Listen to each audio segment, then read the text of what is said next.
शक्कर वाह तो पदम।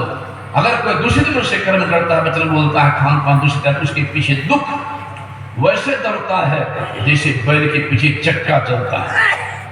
फिर कहा मनोपुंगम धम्मा मनोसखा मनोमया मनसा चे पासन्ने ना भाषति व करोति व ततो न सुख मनवेति छाया व अनपायनी।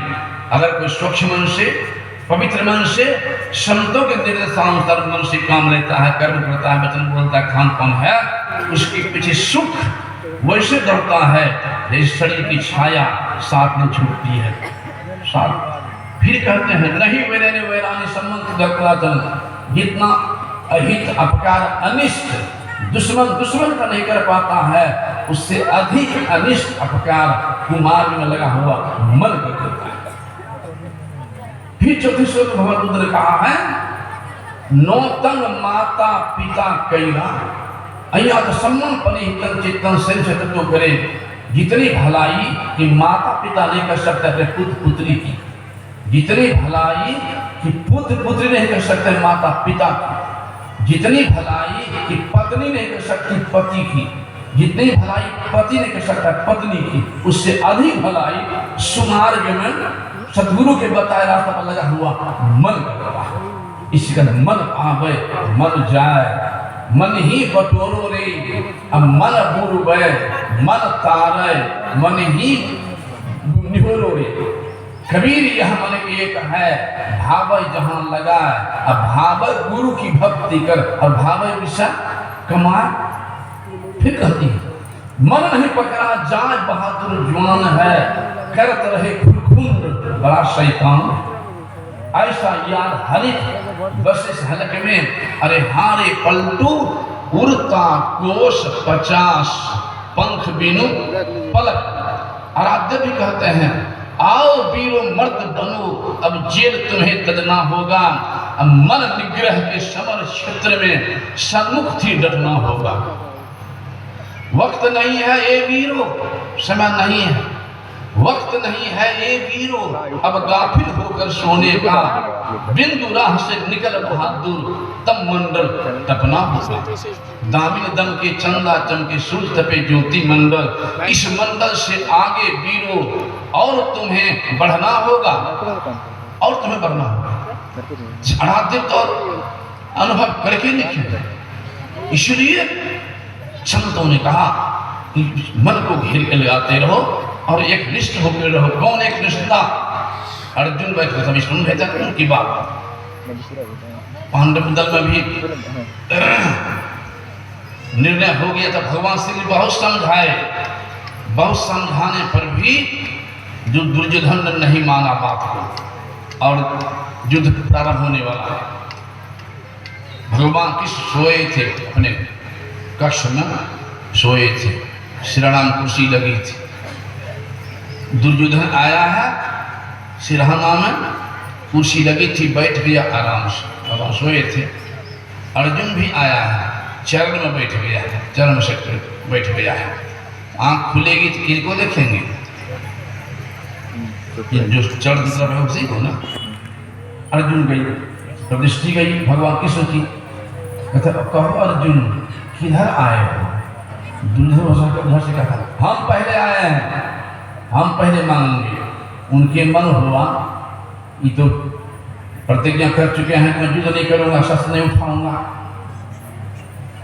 अभी पहले मांग लिया सब सेना, तब क्या होगा? लेकिन हम पहले मांगेंगे। भगवान कृष्ण कहते हैं ठीक है दुर्योधन तुम पहले आए हो, लेकिन पहले मैंने अर्जुन को देखा है, अर्जुन तुमसे छोटा भी है, इसमें अर्जुन का पहले देता हूं मौका। बोलो अर्जुन क्या लेगा तुम? एक तरफ हमारी सारी नारायणी सेना और एक तरफ केवल खड़ा था मैं, बोलो क्या लगा? दुर्योधन पूरे डर गया कि कहीं मांग लिया सब सेना ये खड़ा था, हम क्या करेंगे? लेकिन अर्जुन एक विश्वास देखिए, विश्वास देखिए भगवान को कितनी। अर्जुन कहता प्रभु मुझे केवल आप चाहिए और कुछ नहीं, केवल आप। दुर्योधन उछल गया कि बड़ा बढ़िया हो, आप उन्हीं की तरफ हमको सब सेना चाहिए। सब सेना लेकर के चला गया। देखो चला गया। इधर भगवान कहते हैं, अरे अर्जुन, तुमको मैंने मौका दिया और मौका खो दिया। तुम जान रहे हो कि मैं युद्ध नहीं करूंगा, शस्त्र नहीं उठाऊंगा, तुम मुझे क्यों मांग लिया? सब लिसान चला गया। अर्जुन कहता, प्रभु मैं बस इतना ही जानता हूं कि मेरे जीवन का बागडोर आपके चरणों में है, आगे क्या होगा मैं नहीं जानता। अब देख एक रिश्ता यही है, तो मने है ना। अर्जुन बैठा हुआ था, एक दिन मनहूस बैठा था, तो चिंतित होंगे। उधर से भगवान आए, कहते रे अर्जुन, तुमको मैंने मौका दिया और मौका खो दिया, अस्त्र लेकर चला गया दुर्योधन, और अभी तुम चिंतित हो। सुन लो, हार तुम्हारी निश्चित है, जो इस तरह से रहोगे उदास। हार तुम्हारी निश्चित है, इस तरह से रहोगे उदास। दुर्योधन माखन ले गया छाछ तुम्हारे पास, इसलिए दुखी हो महुआ दूध। अर्जुन के बोलने के देखिए, अर्जुन कहता, प्रभु सुन लीजिए, जीत हमारी निश्चित है, यह दास कभी नहीं हो सकता है उदास। दुर्योधन माखन ले गया, लेकिन माखन चोर है मेरे साथ। दुर्योधन माखन ले गया, लेकिन माखन चोर है मेरे साथ। कहने का भाव क्या हो गया?